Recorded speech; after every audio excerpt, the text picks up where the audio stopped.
হুজুর বয়ান ডাকছেন, মাশাআল্লাহ খুব সুন্দর বয়ান আপনারা শুনেছেন। আনসার হিসেবেও আসার পথে বক্তাও আপনাদের কাছে উপস্থিত। সেই পর্যায়ে আমি লম্বা সময় না, একটু সময়ে আপনাদের সামনে বিষয়ভিত্তিক কথা বলার চেষ্টা করব। কর্তৃপক্ষ আমার একটা বিষয় দিয়েছেন, বিষয়টা হলো ন্যায় বিচারের গুরুত্ব সম্পর্কে, সুবিচার বা ন্যায় বিচারের গুরুত্ব থেকে আপনাদের সামনে কিছু কথা বলার জন্য। আসলে এই বিষয়টা খুবই গুরুত্বপূর্ণ এবং ইম্পর্টেন্ট একটা বিষয়। আজকে আমাদের সমাজে ন্যায় বিচার নাই বললেই চলে। যেই সমাজে ন্যায় বিচার নাই, এই সমাজের জাতির ভাগ্যের কোনো পরিবর্তন করা যাবে না। এই জন্য সমাজের সর্বক্ষেত্রে ন্যায় বিচার প্রতিষ্ঠা করতে হবে। সেই সুবিচারের নির্দেশ আল্লাহ তাআলা আমার তেলাওয়াতকৃত আয়াতের ভিতরে দিয়েছেন। আমার ভাইরা, যে আয়াত করেছি সূরাতুন নাহালের 90 নম্বর আয়াত, এই আয়াতটা আব্দুল্লাহ ইবনে মাসউদ রাদিয়াল্লাহু আনহু বলেন, পবিত্র কোরআনে কারীমের যতগুলো আয়াত আছে সবগুলো আয়াতের ভিতর থেকে এই আয়াতটা হলো সবচেয়ে ব্যাপক অর্থবোধক একটা আয়াত। এই আয়াতটা সুপ্রসিদ্ধ। এই আয়াতটা শোনা মাত্রই তাফসীরে কিতাবে মুফাসসিরিনে কেরামগণ লেখেন, নবীজির একজন সাহাবী আকসাম ইবনে সাইফি রাদিয়াল্লাহু আনহু, তিনি এই আয়াত কানা শুইনা মুসলমান হয়ে গিয়েছিলেন। কিভাবে মুসলমান হয়েছেন? আকসাম ইবনে সাইফি রাদিয়াল্লাহু আনহু বলেন, যখন রাসূল নবুয়ত পাইছেন, মক্কার অলিতে গলিতে চতুর্দিক দিয়ে গুঞ্জন আরম্ভ হয়ে গেছে যে মহান আল্লাহ মুহাম্মদকে নবুয়তি দান করছেন এবং সেই নবী আগন্তুক নবী চলে আসছেন, অতএব তাকে তার নবুয়ত বিশ্বাস করতে হবে। এই খবরটা যখন মক্কার অলিতে গলিতে চতুর্দিক দিয়ে পৌঁছে গেল, আমার কানের মধ্যে এই খবর হচ্ছে। আকসাম ইবনে সাইফি রাদিয়াল্লাহু আনহু, তিনি ছিলেন এক গোত্রের নেতা, সর্দার ছিলেন আকসাম ইবনে সাইফি। তিনি খবর পাইয়া তার লোকদেরকে নিয়ে বসলেন এবং লোকদের কাছে মতামত জানতে চাইলেন যে আমি যাই, তিনি সত্যিকারের নবী কি নবী না, তার কাছে গিয়ে বুঝে আসি। তখন গোত্রের লোকেরা তাকে পরামর্শ দিল, আপনি আমাদের নেতা, অতএব আপনার যাওয়ার দরকার নাই, আপনি না গিয়া আপনার দলের ভিতর থেকে 2 জনকে নির্বাচিত করেন, আপনার গোত্র থেকে 2 জনকে নির্বাচিত করে মুহাম্মদের কাছে গিয়া আপনি প্রেরণ করে দেন। তারা গিয়া মুহাম্মদকে প্রশ্ন করবে 2 ধরনের প্রশ্ন। একটা হলো, মুহাম্মদ আপনি কে, আর আপনি কেন আসছেন, আপনারা কে প্রেরণ করছে। এই 2 ধরনের প্রশ্নের জবাব যদি মুহাম্মদ দিতে পারেন, প্রমাণিত হবে তিনি সত্যিকার নবী। আওয়াজ করে বলেন সুবহানাল্লাহ। আকসাম ইবনে সাইফি তার গোত্রের কথা মাইনা তার গোত্র থেকে 2 জনকে নির্বাচিত করে মুহাম্মদ সাল্লাল্লাহু আলাইহি ওয়াসাল্লামের কাছে প্রেরণ করলেন। এই 2 জন ব্যক্তিকে আল্লাহ নবীকে প্রশ্ন করে, মান আনতা, আপনি কে? আল্লাহ নবী জবাব দেন, আনা মুহাম্মদ ইবনে আব্দুল্লাহ, আমি আব্দুল্লাহর পোলা মুহাম্মদ। সুবহানাল্লাহ পড়েন, আওয়াজ করে পড়েন সুবহানাল্লাহ। আপনি কি, কেন আপনি এখানে আসছেন? তখন মুহাম্মদ সাল্লাল্লাহু আলাইহি ওয়াসাল্লাম বলতেছেন, আমি আসিনি, আল্লাহ আমাকে রসুল বানাইয়া প্রেরণ করেছেন, আমি আল্লাহর বান্দা এবং রসুল। সুবহানাল্লাহ। রসুল এই 2টা প্রশ্নের জবাব দিলেন এবং তেলাওয়াতকৃত সূরাতুন নাহালের 90 নম্বর আয়াতে কারিমা নবীজি তাদেরকে তেলাওয়াত করে শোনাইছেন। যখন তেলাওয়াত করে শোনাইছেন, তারা বারবার নবীজির কাছে আবেদন করতেছে, ইয়া রাসূলুল্লাহ আবার শোনান। নবীজি আবার শোনান, আবার শোনান, আবার নবীজি তাদেরকে শোনাইলেন। এক পর্যায়ে আয়াত কানা শুনতে শুনতে তাদের মুখস্থ হয়ে গেছে। তাদের প্রতিনিধিরা আইসা তাদের গোত্রীয় নেতা সর্দার আকসাম ইবনে সাইফির সামনে যখন এই আয়াত কানা শোনাইছেন, আয়াতটা শুনেই তিনি তো আরব দেশের মানুষ ছিলেন, তিনি বুঝতে পারছেন মুহাম্মদ যে আখিরি নবী, এতে কোনো সন্দেহ। আয়াতটাই তার বাস্তব প্রমাণ। আয়াতের ভিতরে আমার আল্লাহ কি নির্দেশ দিচ্ছেন? আল্লাহ রাব্বুল আলামিন আয়াতে 3টা জিনিস নির্দেশ করেছেন, 3টা করণীয় জিনিসের আদেশ করেছেন, আর 3টা বর্জনীয় জিনিসের আল্লাহ নিষেধ করেছেন। করণীয় কোন কোন এটা বুঝতে হবে, বর্জনীয় কোন কোন 3টা তা বুঝতে হবে। আসুন এবার তেলাওয়াতকৃত আয়াতে যাই। আল্লাহ রাব্বুল আলামিন নবীকে বলেন, ইন্নাল্লাহা ইয়া'মুরু বিল আদলি ওয়াল ইহসান وإيتاء ذي القربى وينهى عن الفحشاء والمنكر والبغي এই হলো তেলাওয়াতকৃত আয়াতের অংশ। আল্লাহ এই আয়াতই বলেন, নিশ্চয়ই আমি আল্লাহ ইয়ামুরু আদেশ করতেছি বিল আদল, ইনসাফ কায়েমের জন্য, সমাজে ন্যায় বিচার প্রতিষ্ঠা করার জন্য, সুবিচার সমাজে প্রতিষ্ঠা করার জন্য আমি আদেশ করতেছি। কারণ সমাজের যদি পরিবর্তন করতে হয়, সমাজে যদি ন্যায় বিচার না থাকে, এই সমাজের কোনো পরিবর্তন করা যাবে না। যিনি সমাজের রাষ্ট্রনায়ক হবেন, সমাজের যিনি প্রধান হবেন, উনার ভিতরে যদি ন্যায় বিচার না থাকে, তাহলে সমাজে কখনোই ন্যায় বিচারের কোনো আশা করা যায় না। আল্লাহ নবীকে তিনটা জিনিসের আদেশ দিচ্ছেন। একটা হলো সমাজে আদল, ইনসাফ ভিত্তিক রাষ্ট্র ব্যবস্থা, ন্যায় বিচার সমাজে কায়েম করার জন্য রসুল যখন ন্যায় বিচার কায়েম করে ফেলেছেন, সমাজ পরিবর্তন করতে গিয়ে বেশি সময় লাগলো না। দেখেন আল্লাহ নবী যখন পৃথিবীতে আসেন, যুগটি ছিল আইয়ামে জাহালাতের যুগ, বর্বরতার যুগ। আল্লাহু আকবার। মানুষ তার মাবুদকে চিনে না, আকাশের মালিককে চিনে না। এমনকি মানুষের অবস্থা এরকম, মানুষ আল্লাহর ঘর খানায় কাবার ভিতরে মূর্তি ঢুকায়, মানুষ মূর্তির সামনে মাথা নত করে। এই মানুষগুলোকে পরিবর্তনের জন্য রসুলের বেশি সময় লাগলো না। 40 বছর পর্যন্ত রসুল তো নবী ছিলেন, নবুয়ত পাইলেন। 40 বছর পাওয়ার পরে ইনসাফ ভিত্তিক রাষ্ট্র ব্যবস্থা যখন নবীজি কায়েম করলেন, 23 বছরে নবীজি গোটা পৃথিবীটাকে, গোটা সমাজটাকে এমন ভাবে পরিবর্তন করছেন, রসুলের সাবান থেকে বের হয়ে গেছে খাইরুল করুনি কারনি, আমার যুগটাই সর্বশ্রেষ্ঠ যুগ। এই হাদিসটা প্রত্যেকদিন জুমার নামাজে ইমাম সাহেব পড়েন না? এই কথা বলেন না, পড়েন না? কি বলেন হাদিসে? আল্লাহ রাসূল বলেন খায়রুল কুরুনি কারনি, আমার যুগটাই সর্বশ্রেষ্ঠ যুগ। সুম্মাল্লাযীনা ইয়ালুনহুম, অতঃপর তার পরবর্তী যুগ। সুম্মাল্লাযীনা ইয়ালুনহুম, অতঃপর তার পরবর্তী যুগ। আমার ভাইরা, এই যে এতটুকু পরিবর্তন আসছিল, এর একটা ব্যবস্থা ছিল, সেটা হলো ইনসাফ। নবীজির ভিতরে ইনসাফ ছিল, কোনো ধরনের কারচুপি ছিল না। আজকে আপনি আমি সমাজের রাষ্ট্রনায়ক হইলে কিসের ইনসাফ, কিসের ন্যায় বিচার? ক্ষমতা পায়া যেটাই সেটাই মানুষের উপরে হস্তক্ষেপ করি। কিন্তু বেশি সময় বাকি না, যেই দেশের রাষ্ট্রনায়ক ক্ষমতা পায়া সমাজে নেই বিচারের পরিবর্তে, সুবিচারের পরিবর্তে কুবিচার কায়েম করে, যেটাই সেটাই আলেম ওলামা ইসলামের উপর আক্রমণ করে, সেই রাষ্ট্রনায়কের অবস্থা বেশি ভালো হতে পারে না। ইতিহাস সাক্ষী, যারাই রাষ্ট্রনায়ক হওয়ার পরে সমাজে নেই বিচার প্রতিষ্ঠা করে নাই, তাদের একদিন জবাব দিতে হয়েছে। কথা ঠিক কিনা? ঠিক। আপনার ভিতরে যদি ক্ষমতা পায়া নেই বিচার না থাকে, আপনি আলেম ওলামাদের উপরে আক্রমণ করার জন্য বলেন, রাতের অন্ধকারে আলেম ওলামাদেরকে হত্যা করেন, এটার হিসাব আছে না? কথা বলেন না? একদিন না একদিন এটার হিসাব দিতেই হবে, ঠিক কিনা? মুসলমান, আমার বিশ্ব নবী রাহমাতুল লিল আলামিনকে সমাজের ভিতরে নেই বিচার সুবিচার প্রতিষ্ঠা করার জন্য আমার আল্লাহ নির্দেশ দিচ্ছেন। নবীজি সত্যিকার ভাবেই সমাজের ভিতরে নেই বিচার প্রতিষ্ঠা করেছিলেন। রসুল রাষ্ট্রনায়ক হয়েছিলেন, পৃথিবীর সর্বশ্রেষ্ঠ রাষ্ট্রনায়ক। আমার নবী শুধুমাত্র মসজিদে নববীর ইমাম ছিলেন তা নয়, তিনি ছিলেন রাষ্ট্রনায়ক, রাষ্ট্রের প্রধান। মসজিদে নববীর থেকে রাষ্ট্র পরিচালনা করেছেন। কোনদিন হিন্দু মুসলিম অবদ্ধ কোন ধর্মের উপরে নবীজি হস্তক্ষেপ করেন নাই। যার যে পাওনা ছিল সেখানে সেই পাওনাটা দিয়েছেন। এটার নাম হলো ইনসাফ। কথা ঠিক কিনা বেঠিক? নবীজি কিভাবে ইনসাফ কায়েম করেছেন, বুখারী শরীফের বর্ণনা। রসুল যখন ফতে মক্কা করলেন, মক্কা বিজয়ের সময় দেখেন নবীজি কিভাবে নেই বিচার সমাজে প্রতিষ্ঠা করছেন।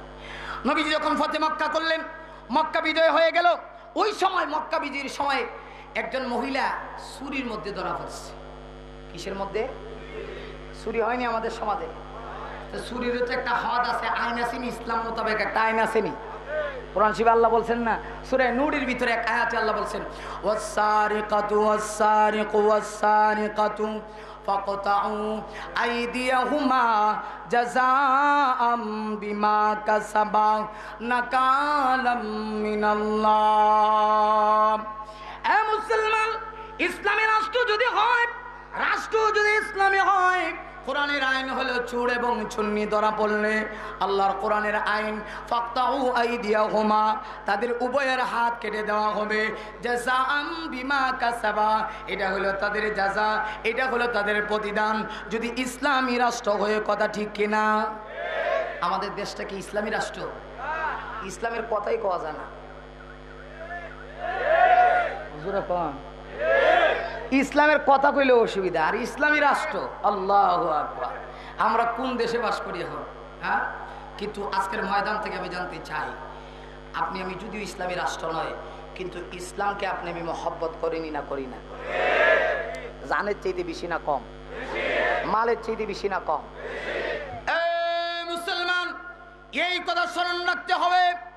আপনার আমার আর কোনো পরিচয় নয়, দল মতের ঊর্ধ্বে সর্বপ্রথম পরিচয় আমি একজন মুসলমান। মুসলমানের ঘরে আমি জন্ম নিয়েছি, অতএব আমি যে কোনো দল করতে পারি।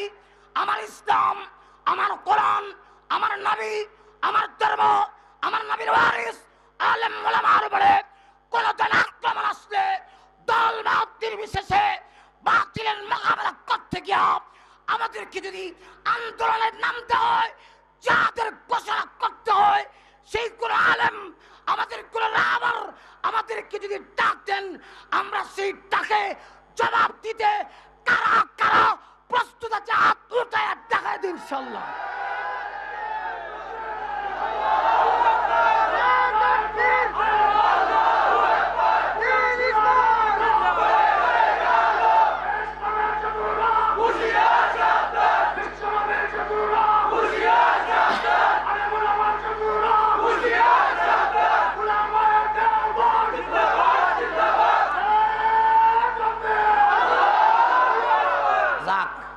আমরা তো আর ইসলামী রাষ্ট্র নাই, রাষ্ট্র হইলেই আইন। সুর এবং সুন্নি যদি ধরা পড়ে, সাক্ষী প্রমাণের ভিত্তিতে তার হাত কাটতে দেওয়া, ঠিক কিনা? এটা কার আইন? এই বলেন, কার আইন? আল্লাহর কোরআনের আইন। নবীজি ইসলামী রাষ্ট্র তো, আল্লাহ নবীজি সুন্নি ধরা পড়ছে, হাত কায়েম হবে। এই অবস্থায় ওই গোত্রের থেকে কিছু লোক, নবীজির একজন সাহাবী, যেই মহিলা চুরি করছিল, ফাতেমা বিনতে আসওয়াদ, ওই মহিলার গোত্রের কিছু মানুষেরা নবীজির একজন সাহাবী, যার নাম ছিল জায়েদ, ওই জায়েদ রাদিয়াল্লাহু আনহুর কাছে আইসা সুপারিশ করার জন্য আবেদন করছে, হে জায়েদ, তুমি রাসূলের কাছে গিয়ে বলো নবীজি যেন হয় তাকে মাফ করে দেন, আর নাহলে তার জন্য একটু শাস্তিটা লঘু করিয়া দেন। জায়েদ রাদিয়াল্লাহু আনহু যখন গিয়ে বলছেন, রাসূল বলেন, জায়েদ তুমি কি বলছো? তুমি কি আল্লাহর কোরআনের আইন অমান্য করতে আমারে বলো? আল্লাহ না কোরআনে বলছেন, ইয়ামুরু বিল আদল, সমাজে ন্যায় বিচার প্রতিষ্ঠা করা। আমি একজন রাষ্ট্রনায়ক, আমি এর মধ্যে কোনো ধরনের কারচুপি করতে পারি না। আর আমাদের দেশে রাষ্ট্রের পক্ষে, রাষ্ট্রনায়কের পক্ষে যদি কেউ কয়, এতে ইসলামিক কোনো কিছু হয়ে গেলেও সেখানে আর হস্তক্ষেপ করা যায় না, আইন কানুন নাই। অনেক সময় এমন হয়, ঘোষণা হয়ে যায়, যা করার কইরে ফেলাও, মামলা টামলা যা করার এগুলো আমরা দেখবো, হয় কি হয় না? কিন্তু রাসূল বলছেন, তুমি কি বলছো? আমি তো এটা গ্রহণ করতে পারছি না। নবীজি এত রাগান্বিত হয়েছেন, ওই দিন মাগরিবের নামাজ পড়ে সাহাবীদের সামনে আল্লাহ নবীজি বক্তব্য করতেছেন, ও আমার সাহাবায়ে কেরামেরা শুনো, আগের জমানার মানুষগুলো এতটুক পিছনে কেন গেছে, ক্ষতিগ্রস্তের মধ্যে কেন হয়েছে, তার মূল কারণ হলো এরা নেতারা কোনো কিছু করলে মাফ করে দিত। নেতা মানুষ চুরি করলে মাফ করে দাও, নেতা আছে মাফ করে দাও, এই কারণে তারা ধ্বংস হয়েছে। আর যারা সাধারণ মানুষ, এদের উপরে শাস্তি প্রয়োগ হয়েছে। আল্লাহ রাসূল বলেন, দেখো আজকে যদি আমার মেয়ে ফাতেমা, এটা তো আমার মেয়ে নয়, আমার মেয়ে ফাতেমাও চুরি করতো, আল্লাহ রাসূল বলেন সেখানেও আমি আদল ইনসাফ আমি কায়েম করতাম, আমার মেয়ের হাতটা আমি কাটার অনুমতি দিতাম। জোরে কন্যা সুবহানাল্লাহ। মুসলমানের জন্য আসুন, সমাজের ভিতরে যদি অশান্তি দূর করে সমাজের ভিতরে শান্তির ব্যবস্থা গঠন করতে হয়, তাহলে ন্যায় বিচার সুবিচার সমাজের মধ্যে কায়েম করতে হবে। যে সমাজের রাষ্ট্রনায়ক সমাজে ন্যায় বিচার কায়েম করবে না, এই সমাজের মানুষের ভাগ্যের পরিবর্তন হবে না। এই জন্য আমার আল্লাহ পবিত্র কোরআনে কারিমের তেলাওয়াতকৃত আয়াতের ভিতরে আল্লাহ তিনটা জিনিসের বিধান দিয়েছেন, আদেশ করেছেন তিনটা জিনিস। এক নম্বর হলো ইয়ামুরু বিল আদল, সমাজের মধ্যে ন্যায় বিচার সুবিচার ইনসাফ কায়েম করার জন্য সর্বক্ষেত্রে একবারে নিজের ঘর থেকে নিয়ে বঙ্গভবন পর্যন্ত ন্যায় বিচার যদি কায়েম করা যায়, আশা করা যায় সমাজের ভিতরে শান্তি চলে আসবে, অশান্তি দূর হবে। কথা ঠিক কিনা বে ঠিক? মুসলমান, এজন্য আল্লাহর নবী বিশ্ব নবী রাহমাতাল লিল আলামিন নেই বিচার করেছেন। অনেক সময় নবীজির কাছে কোনো মুসলমান সাহাবীর বিপক্ষেও নালিশ চলে আসলে পরে আল্লাহর নবীজি যখন দেখেছেন মুসলমানের দোষ, নবীজি তার বিপক্ষে রায় দিয়েছেন। কারণ ইসলাম শিক্ষা দিয়েছে সমাজের ভিতরে কোনো ধরনের নেই বিচার ছাড়া, সুবিচার ছাড়া শান্তি পাওয়া যায় না। তার বাস্তব প্রমাণ আমার ভাইয়েরা, দুইজন ব্যক্তির মধ্যে ঝগড়া হয়েছে। হাদিসে পাকের ভিতরে আসে একজন হলো মুসলমান, আরেকজন হলো ইহুদি। একজন মুসলমান আরেকজন ইহুদি, দুইজনের মাঝে ঝগড়া হয়েছে জমি সংক্রান্ত বিষয় লইয়া। হয়নি না? হয় না? অনেক সময় আদালত, কার আদালত? ইসলামী আদালত। আর বিচারপতি কে? বিশ্বনবী। সুবহানাল্লাহ পড়ে। আর আমরা দেশের টাকা খাইলে কই যায় বিচার? জোরে কম। আমাদের দেশে টাকায় রাত্রির ভিতরেই দেশ থেকে সবকিছু ত্যাগ হয়ে যায়। এটাও মানুষ বুঝে, বুঝে, বাংলার জনগণ বুঝে। কিন্তু সময় আসবে যারা ওই সমস্ত জালেমের কারবার করে বাংলার মাটিতে একদিন না একদিন ওই সমস্ত মানুষের ফাঁসির কাজটি চূড়ান্ত করা হবে। ঠিক কিনা বেঠে? বিচার কই যায়? আলেম ওলামার বিপক্ষে চলে যায় কিছু টাকার বিনিময়ে। খালি যে বিচার যায় তা না, যা পারে তা কয় মোল্লাদেরকে। ঠিক না? আমরা নেই বিচার পাই না, আমরা নেই বিচার পাই না। আপনারা বলতে পারেন হুজুর আপনারা কেন আন্দোলন করেন নেই বিচারের জন্য? হ্যাঁ, আমরা নেই বিচারের জন্য আন্দোলন করি। উলামায়ে কেরামেরা আন্দোলন করেন ক্ষমতার জন্য নয়, রাজনীতির জন্য নয়, এমপি মন্ত্রী মিনিস্টার হওয়ার জন্য আলেম ওলামারা আন্দোলন করেন না। ঠিক কিনা বলেন? একটা উদাহরণ দিব, কথাগুলো সময়ের প্রেক্ষাপটে আয়াতের আলোকে বলছি। আপনি আবার রাগ করেন না। কিছু কেউ বলতে পারে হুজুর কিচ্ছা বলেন, তো তার বেশি ভালো হয়। তা আমি এইভাবে না বইলা একটু সময়ের প্রেক্ষাপটে বলছি। দেখেন আমার ভাইরা, আমাদের দেশে আলেম ওলামারা নেই বিচারের জন্য অনেক সময় আন্দোলন করেন, কিন্তু কিছুই তো পান না। তো আলেম ওলামারা রাজনীতির জন্য আন্দোলন করেন না। আপনারা জেনে গেছেন ইতিমধ্যে কিছুদিন আগে বাংলাদেশের রাজধানী ঢাকা, কথা ঠিক কিনা? সেই ঢাকায় আমাদের একজন আলেম ওলামাদের তাজ, আলেম ওলামাদের মুকুট, যিনি বয়োবৃদ্ধ হয়ে গেছেন, 90 বছর হয়ে গেছে। 90 বছর হয়ে যাওয়ার পরে, বয়োবৃদ্ধ হয়ে যাওয়ার পরে চুল দাড়ি বেঁকে গেছে। বাহার শরীফ 12 ঘন্টা দোষ দেন, হাদিসের কিতাব পড়ান। সেই আলেম ওলামাদের তাজ, সেই চট্টগ্রামের দারুল উলুম মঈনুল ইসলাম হাফেজের মাদ্রাসার সুদক্ষ পরিচালক, তিনি আন্দোলনের ডাক দিয়েছিলেন। সেই আন্দোলনের ডাকে জবাব দেওয়ার জন্য, নেই বিচার পাওয়ার জন্য আমরা কি বিচার চেয়েছিলাম? আমরা ক্ষমতা চাই না, আমরা রাজনীতি চাই না। বাংলার মাটিতে আমরা দেখতে চাই সেই কুখ্যাত নাস্তিকেরা যারা আমার নবীজির গায়ে আঘাত করেছিল, ব্লগারেরা নবীর কলিজায় আঘাত দিয়েছিল, ঢাকার রাজপথে সেই নেই বিচার পাওয়ার জন্য বাংলার অলিতে গলিতে চতুর্দিক থেকে মানুষেরা আহমদ শফির আন্দোলনের ডাকে জবাব দেওয়ার জন্য সেখানে গিয়েছিল। কিন্তু সেই দিন মানুষ নেই বিচার পায় নাই, কথা ঠিক কিনা? ঠিক। কিন্তু বেশি দিন বাকি না, আহমদ শফির দোয়া আল্লাহর কাছে কবুল। জোরে বলতে হবে। এটাকে বিশ্বাস করেন? দিলে প্রাণে বিশ্বাস করেন? একটু আগে তো একজন ব্যক্তি চলে গেলেন, এই যে হাঁটতে পারেন না, বয়বৃদ্ধ হয়ে গেছেন, কয়েকজন লোক বুঝে বুঝে লই যেতে হয়, দাঁড়ায় দাঁড়ায় লই যেতে হয়, কিন্তু ভিতরে রুহানি শক্তি আছে, কথা ঠিক কিনা? মনে হয় বয়ানে ওঠার সময় কোনো কথাই বলতে পারবেন না, কিন্তু যখন বয়ানে উঠেন আল্লাহু আকবার, আল্লাহ তাআলা সেই কুওয়াত, রুহানি কুওয়াত আল্লাহ তাআলা অন্তরে ঢেলে দেয়।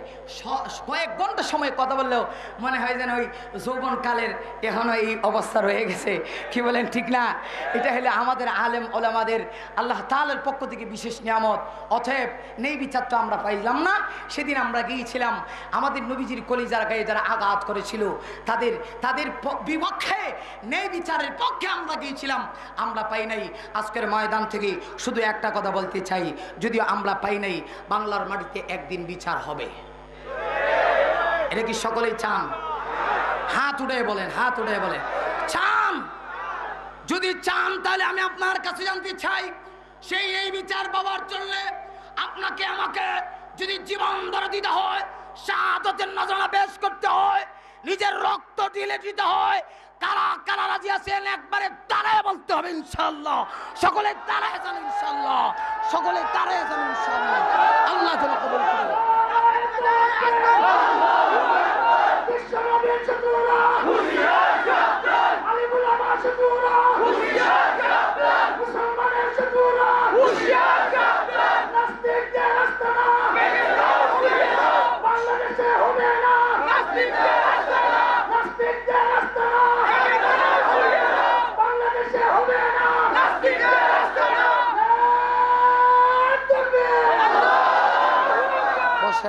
আলহামদুলিল্লাহ, সেই নেই বিচার।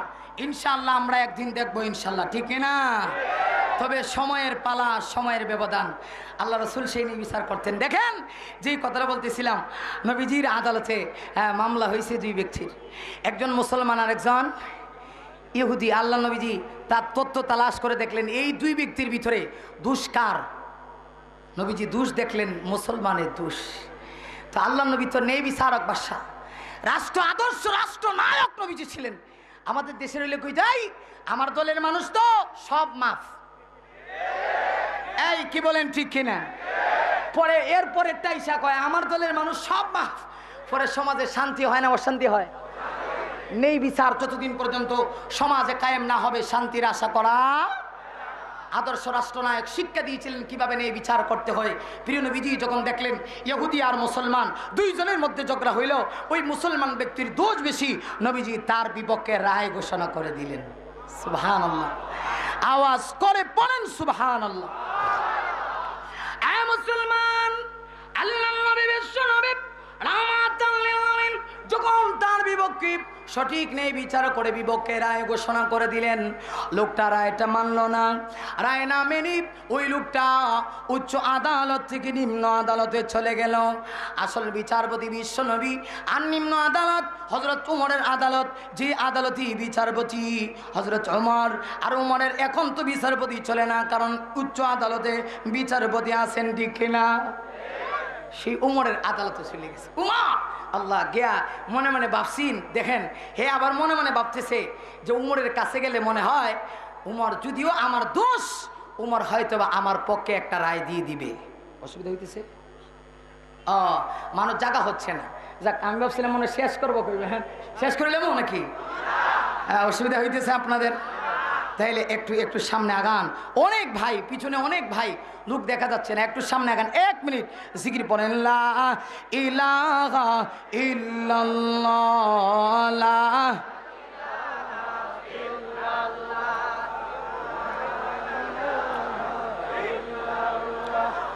লা ইলাহা ইল্লাল্লাহ, লা ইলাহা ইল্লাল্লাহ, লা ইলাহা ইল্লাল্লাহ। আমাদের পেছনে কম্পাসনে জায়গা আছে, এখন আপনারা সামনে লা ইলাহা ইল্লাল্লাহ, লা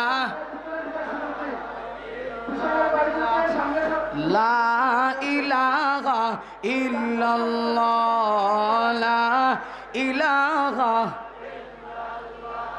লা ইলাহা ইল্লাল্লাহ, লা ইলাহা ইল্লাল্লাহ, লা ইলাহা। এদিকে আসেন, এই বাম দিকে জায়গা আছে, বাম দিকে জায়গা আছে, এদিকে আসেন। ওই পিছনে বাইরে আপনারা সামনে আগান, বাম দিকে এই বাইরে আপনারা একটু আগায় যান। ওইদিকে যারা আছেন একটু অন্য ভাইকে সুযোগ করে দেন। আপনারা যারা আছেন একটু সামনে আগান, তাহলে অন্য ভাইরা বসতে পারে। আলহামদুলিল্লাহ, অনেক মানুষ একটু সামনে আগান। মাশাআল্লাহ মাশাআল্লাহ।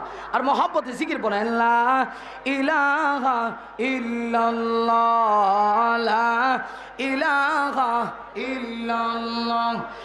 হযরত ওমর তার সামনে গিয়ে বলতেছে যে ওমর নবীজিকে কলিজার চাইতে আরো বেশি ভালোবাসেন, অন্তরের চাইতে আরো বেশি মহব্বত করেন।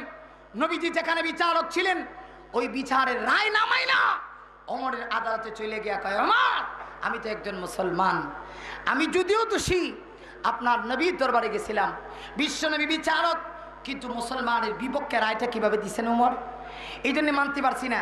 উচ্চ আদালতের রায় নামাই না, মুসলমানের পক্ষে রায় পাওয়ার জন্য নিম্ন আদালতে আমি চলে আসছি। হযরত ওমর যখন এই কথা শুনছেন চিন্তা করেন, তোর মতো বেয়াদব দুনিয়াতে টাকার কোনো প্রয়োজন নাই। কথা ঠিক কিনা? নবীর আইন যে মানবে না, আল্লাহ কোরআনে বলেছেন মা কানা লিল মুমিনিন ওয়ালা মুমিনাতিন ইদা কাদাল্লাহু ওয়া রাসূলুহু আমরান আইয়াকুনা লাহুমুল খিয়ারা। আল্লাহ বলেন মুমিনদের জন্য তো এটা ঠিক না, জায়েজ নয়। আল্লাহ এবং তার রাসূলের পক্ষ থেকে যখন কোনো বিষয়ের ফয়সালা হয়ে যাবে, সে তার মধ্যে এখতিয়ার গ্রহণ করবে যে আমি করব কি করব না, মানব কি মানব না, আমি আইনটা মানতে পারি কি মানি না। এই বিধান নয়, আমার পক্ষে হোক অথবা বিপক্ষে হোক, আল্লাহ এবং তার রাসূলের কথাটাই আমার জন্য মানতে হবে। কথা ঠিক কিনা? ঠিক। হযরত ওমর বলেন, নিম্ন আদালতে এইছো, উচ্চ আদালতের বিচার গ্রহণ করছো না, তাইলে একটু বসো। ওমর ভিতরে গেছেন, তলোয়ার আইনা তার কল্লাটা উড়াইয়া দিছেন। সমস্ত মদিনাতে একটা খবর পৌঁছে গেল, একজন মুসলমান আরেকজন মুসলমানকে কি এইভাবে কল্লা উড়াই দিতে পারে? যখন এই খবরটা পৌঁছে গেল, আল্লাহ তাআলা সেই ওমরের বিচারটা এত পছন্দনীয় মনে করছেন, ওমরের পক্ষে হইয়া আল্লাহ কোরআনের আয়াত নাজিল করছেন। আয়াতটা কি? আল্লাহ বলেন ফালা ওয়া রাব্বিকা লা ইউমিনুনা হাত্তা ইউহাক্কিমুকা ফীমা শাজারা বাইনাহুম সুম্মা লা ইয়াজিদু ফি আনফুসিহিম হারাজাম মিম্মা কাদাইতা ওয়া ইউসাল্লিমু তাসলিমা। আওয়াজ করে পড়েন সুবহানাল্লাহ। হে মুসলমান, আয়াত নাজিল করে আমার আল্লাহ বলেন ওই রবের কসম, লা ইউমিনুনা হাত্তা ইউহাক্কিমুকা ফীমা শাজারা বাইনাহুম। একজন মানুষ কামিল মুমিন হতে পারবে না, ইমানদার হতে পারবে না, যতক্ষণ তাদের পরস্পরের মধ্যে কোনো বিষয় নিয়ে ঝগড়া হয়ে গেছে আর নবী ফয়সালা দিয়েছেন ওই ফয়সালা না মানবে, ততক্ষণ পর্যন্ত কামিল ইমানদার হতে পারে না। ওমরের পক্ষে হইয়া আমার আল্লাহ কোরআনের আয়াত নাজিল করে দিয়েছেন।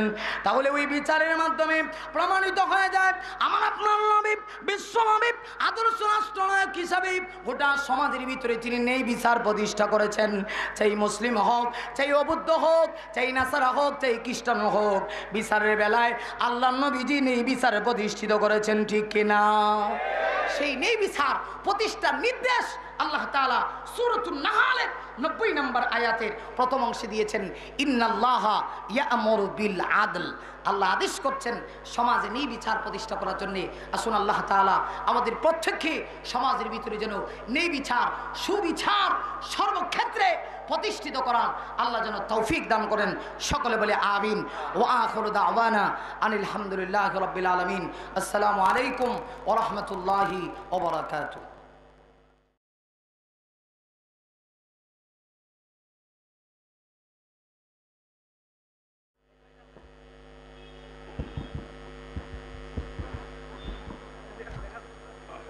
अस्सलामु अलैकुम व रहमतुल्लाह।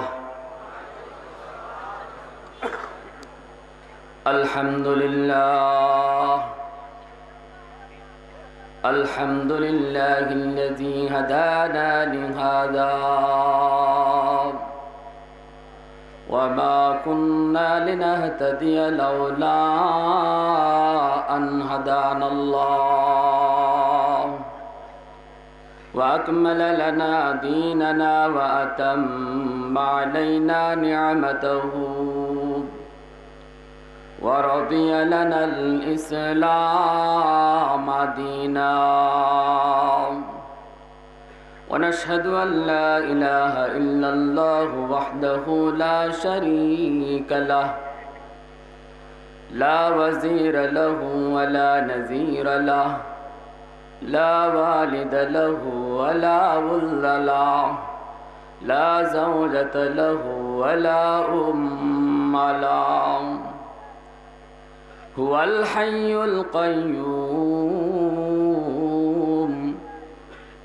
لا تأخذه سنة ولا نوم ونشهد أن سيدنا وسندنا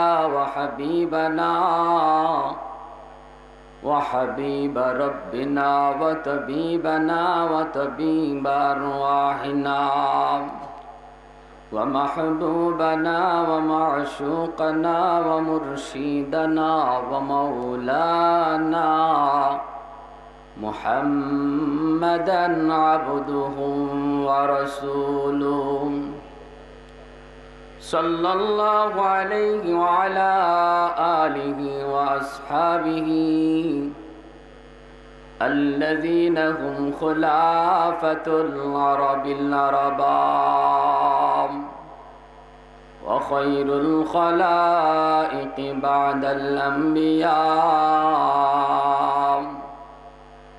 وسلم تسليما كثيرا كثيرا. أما بعد فأعوذ بالله من الشيطان الرجيم. بسم الله الرحمن الرحيم. محمد رسول الله والذين معه أشداء على الكفار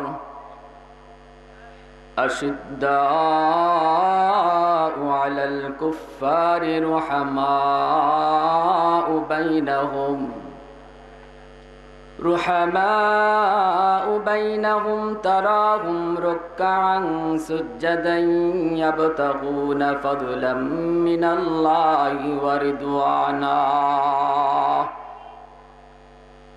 إلى آية أخر.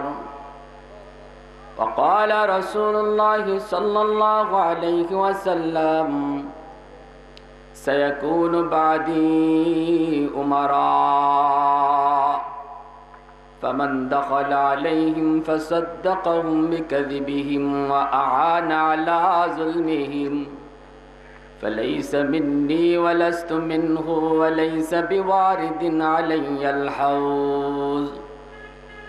ومن لم يدخل عليهم أو دخل عليهم ولم يصدقهم بكذبهم ولم يعنهم على ظلمهم فهو مني وأنا منه وهو بوارد علي الحوض.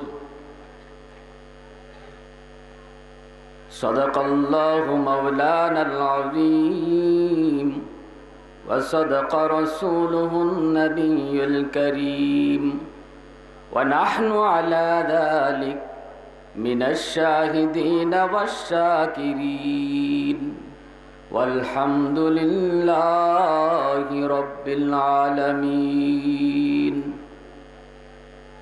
صلى الله على سيدنا ومولانا محمد وعلى آله وصحابه وسلم.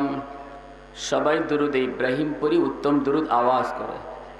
আল্লাহুম্মা সাল্লি আলা মুহাম্মাদিন ওয়া আলা আলি মুহাম্মাদ কামা সাল্লাইতা আলা ইব্রাহিম ওয়া আলা আলি ইব্রাহিম إنك حميد مجيد. اللهم بارك على محمد وعلى آل محمد كما باركت على إبراهيم وعلى آل إبراهيم إنك حميد مجيد. खुदा दर इंतजार हमद मानीस मोहम्मद चश्मे बर्रा है सनानीस मोहम्मद हामिद हम खुदा बास खुदा दर मदाह आफरी मुस्तफ़ा बास मोहम्मद अज तुमी ख्वाहम खुदा रा खुदाया अज तो इश्क़ मुस्तफ़ा रा बलगल उला बिकमालिही कशफत दुजा बिजमालिही حسنت جميع خصاله صلوا عليه وآله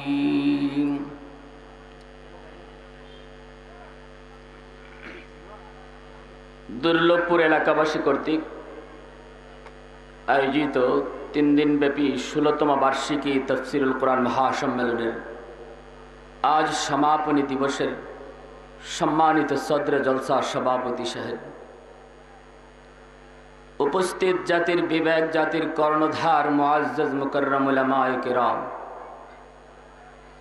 অত্র এলাকার শ্রদ্ধেয় মুরব্বিয়ানে আযাম, আমার প্রাণ প্রিয় যুবক ভাইরা, পর্দার আড়ালের মা ও বোনেরা, আল্লাহ জাল্লা জালালহু ওয়া আম্মা নওয়ালহু এর দরবারে লাখ কোটি শুকর আর সুজুদ যে রব্বুল আলামিন বড় দয়া করে, মায়া করে, মেহেরবানি করে দুনিয়ার সমস্ত শুগলাত আর পেরেশানি থেকে মুক্ত করে একমাত্র আল্লাহ এবং আল্লাহ রসুলের মহব্বত অন্তরে নিয়ে কোরআন হাদিসের মাহফিলে তথা নবীজির হাদিসের ভাষায় জান্নাতের বাগানে আসার, বসার, শোনার তৌফিক দিয়েছেন। এজন্য সবাই দিল থেকে আওয়াজ করে কালিমাতুশ শুকুর বলি আলহামদুলিল্লাহ। মুআজ্জাজ হাজিরিন, সময় খুবই কম, আবার বিষয় বড় লম্বা। মুআজ্জাজ প্রধান অতিথিও আসার পথে, লম্বা চড়া কোনো আলোচনা করার অবকাশ নেই। সংক্ষেপে আল্লাহ পাক যে আয়াতে করিমা তেলাওয়াত করেছি, যে আয়াতে করিমার অংশ বিশেষ তেলাওয়াত করেছি এবং রসুল করিম সাল্লাল্লাহু আলাইহি সাল্লামের অসংখ্য হাদিসে পাক থেকে যে হাদিস খানা তেলাওয়াত করেছি, আল্লাহ পাক আমাকে ইখলাসের সাথে কিছু কথা বলার এবং সবাইকে আমলের নিয়তে শোনার তৌফিক দিন। জোরে বলি আমিন। মুআজ্জাজ হাজিরিন, যুব সমাজ মানুষের জীবনের বয়সের কয়েকটি স্তর, এর মধ্যে একটা স্তর হলো যৌবনকাল। যে যৌবনকালটা আল্লাহ পাক রব্বুল আলামিনের কাছে বড় দামি একটা সময়, মূল্যবান একটি সময়। যে যৌবনকালে একজন মানুষ অপরাধ করার, অন্যায় করার, হারাম পথে যাওয়ার পুরাপুরি সুযোগ থাকে, শক্তি থাকে, বল থাকে, তা সত্ত্বেও যখন একজন যুবক সমস্ত চাহাতার চাহিদাকে বিসর্জন দিয়ে কোরবানি করে আল্লাহ এবং আল্লাহ রসুলকে সন্তুষ্ট করার চেষ্টা করে, এই যুবকের মর্যাদা আল্লাহ এবং আল্লাহ রসুলের কাছে অনেক গুণ বেড়ে যায়। জোরে কোন সুবহানাল্লাহ। এজন্য আল্লাহ রসুল সাল্লাল্লাহু আলাইহি ওয়াসাল্লাম তার হাদিসের মধ্যে বলছেন, লম্বা হাদিস আরো শুনছেন আপনারা, 7 দল মানুষ আল্লাহ পাকের আরশের নিচে স্থান পাবে। একদল হলো যে যুবক তার যৌবনকাল আল্লাহর ইবাদতে কাটাইছে। জোরে কোন সুবহানাল্লাহ। সাবআতুন ইউযিল্লুহুমুল্লাহু ফি যিল্লিহি ইয়াওমা লা যিল্লা ইল্লা যিল্লাহু, ইমামুন আদিলুন ওয়া রাজুলুন শাবুন নাশআ ফি ইবাদাতি রাব্বিহ। 2 নম্বরে রাসূল বলেছেন 7 দলের দ্বিতীয় দল যে যুবক তার যৌবনকাল আল্লাহর ইবাদতে কাটাইছে। জোরে কোন সুবহানাল্লাহ। যেদিন আল্লাহর আরশের ছায়া ছাড়া আর কোনো ছায়া থাকবে না। যে সমাজের যুব সমাজ যেদিকে যায়, যে রাষ্ট্রের, যে জাতির যুব সমাজ যেদিকে যায়, পুরা জাতি ওই দিকে যায়। জোরে এখন ঠিক না বেটি? যুব সমাজ ভালোর দিকে যাবে, ভালো পথে যাবে, তো পুরা জাতি ভালোর দিকে যায়। যুব সমাজ যখন ধ্বংসের পথে যায়, পুরা জাতি ধ্বংসের দিকে চলে যায়। এজন্য বেঈমান, বেদিন, ইহুদ, নাসারাদের 1 নম্বর টার্গেট হওয়া মুসলিম জাতির যুব সমাজের ক্যারেক্টার ধ্বংস করে দেওয়া। জোরে এখন ঠিক না বেটি? ওরা জানে মুসলমান জাতির যুব সমাজের ক্যারেক্টার যদি নষ্ট করা যায়, তাহলে আমাদের যে ষড়যন্ত্র সেটা বাস্তবায়ন করা বড় সহজ হবে। ক্যারেক্টার লুজ হয়ে গেল, চরিত্র নষ্ট হয়ে গেল, তো এই মুসলমান ইমানদারের ইমানের পাওয়ার কমে গেল, ইমানের তেজ কমে গেল। আর মুসলমানদের ইমানের তেজ না কমানো পর্যন্ত মুসলমানের সঙ্গে পারা যাবে না। কারণ মুসলমান শক্তি বলে আর অস্ত্র বলে যুদ্ধ করে না, মুসলমান যুদ্ধ করে আল্লাহর গায়েবী সাহায্যে। জোরে এখন ঠিক না বেটি? এজন্য প্যারে হাজরিন, যে সমাজটা ধর্মীয় মূল্যবোধে বিশ্বাসী হয়, যে সমাজে ইসলাম প্রতিষ্ঠা হয় সেই সমাজটা সুন্দর হয়, যে রাষ্ট্রে ইসলাম প্রতিষ্ঠা পায় সেই রাষ্ট্র সুন্দর হয়, যে ব্যক্তির মধ্যে ইসলাম প্রতিষ্ঠা পায় সে ব্যক্তি সোনালী মানুষ হয়ে যায়। সেটা প্রমাণ শুধু আজকের নয়, অতীতের ইতিহাস খুঁজে দেখেন। নবীজির যুগ থেকে নিয়ে আজ অবধি পর্যন্ত যখন যে সমাজে, যে রাষ্ট্রে, যে জাতির মধ্যে, যে ব্যক্তির মধ্যে ইসলাম প্রতিষ্ঠা পেয়েছে, সমাজটা সুন্দর হয়ে গেছে, সোনালী সমাজ হয়ে গেছে। এজন্য একটা সমাজ নির্মাণের জন্য 1 নম্বর দায়িত্ব এই সমাজটাকে ইসলামী মূল্যবোধে বিশ্বাসী করা, এই সমাজে ইসলাম প্রতিষ্ঠা করা এবং যুব সমাজকে তাদের চরিত্রের দ্বারা, ভালো চরিত্রের মাধ্যমে সাহসী ভূমিকা নিয়ে আগায় আসা। জুড়ে বলেন ঠিক না বেটি?